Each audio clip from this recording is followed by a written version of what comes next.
खाना पकाने की ये एक ऐसी टेक्निक है जिसको आज से पहले आपने नहीं देखा होगा। एक्चुअली इसमें खाने को पत्ते में लपेटकर उसके ऊपर से सिल्वर फॉइल को लपेट दिया जाता है, फिर उसमें जाकर मिट्टी की एक लेयर चढ़ाई जाती है जिसको भट्टी में रखकर पकाया जाता है। जब ये पक जाता है तो बहुत ही स्वादिष्ट होता है। वहीं चाइना में जब कभी कार का लॉन्च होता है तो ऐसे मॉडल को बुलाया जाता है जो कि रोबोटिक डांस मूव करती है। पानी की नदी तो आपने देखा होगा, लेकिन ये सीमेंट की नदी है। मैं भी देखकर हैरान हो गया था कि ऐसे बर्बाद क्यों कर रहे हैं, लेकिन थोड़ी रिसर्च करने के बाद अब मुझे इसके पीछे की असलियत पता चल गई। एक्चुअली ये सीमेंट बालू को मिलाकर ऐसे नाली में बहाकर वेस्ट नहीं कर रहे हैं, बल्कि अच्छा कर रहे हैं, क्योंकि पहाड़ी इलाके में जहाँ मिक्सर मशीन नहीं पहुँच सकती वहाँ ऐसे ही पहले से मसालों को मिलाकर नाली के द्वारा पहुँचाया जाता है। जमीन को बर्बाद करने के बाद अब इंसान चले हैं समुद्र को बर्बाद करने के लिए, क्योंकि ये जो शिप में ले जा रहे हैं ये कोई नॉर्मल मिट्टी नहीं है, बल्कि ये ड्रिग्ड मटेरियल है। इसको छोटी नदियों से निकाला जाता है ताकि उनको गहरा बनाया जा सके। इसमें काफी केमिकल हो सकता है, लेकिन बिना किसी की परवाह किए हुए कई बार इसको समुद्र में डंप किया जाता है। ये देखकर मुझे भी यकीन नहीं हो रहा है कि गवर्नमेंट ऐसा पानी क्यों बर्बाद कर रही है, लेकिन अब मुझे इसके पीछे की असली सच्चाई पता चल गई। एक्चुअली ये लोग रोड के बगल में बने गड्ढे में पानी भरकर बर्बाद नहीं कर रहे हैं, बल्कि अच्छा काम कर रहे हैं, क्योंकि गर्मी के मौसम में पानी मिलना काफी मुश्किल होता है। इसलिए ये लोग पानी भर देते हैं ताकि जानवर और पक्षी पी सकें।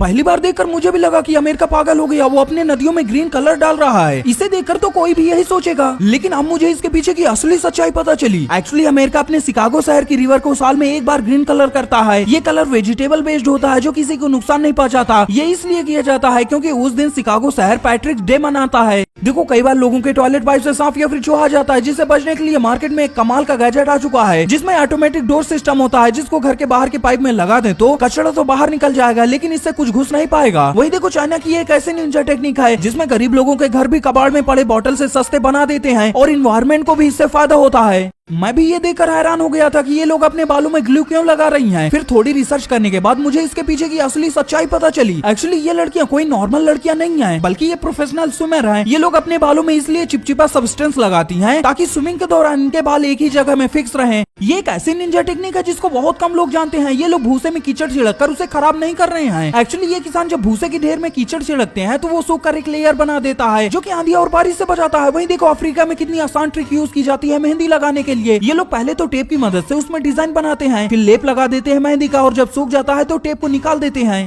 इस मिठाई को खाली अमीर लोग ही खा सकते हैं, क्योंकि फ्रोजन रोड डेजर्ट नाम की इस मिठाई को बनाने के लिए एक डेजर्ट के ऊपर लिक्विड नाइट्रोजन में फ्रीज हुआ गुलाब का चूरा बनाकर उसमें डाल दिया जाता है, जिसके बाद ये काफी महंगी बिकती है। वही पानी में बड़े बड़े पत्थर इसलिए डाले जाते हैं ताकि जो प्रोटेक्टेड एरिया हो वहाँ जब मछुआरे मछली पकड़ने जाए तो उनकी जाल फंसकर खराब हो जाए और मछलियों को कुछ न हो।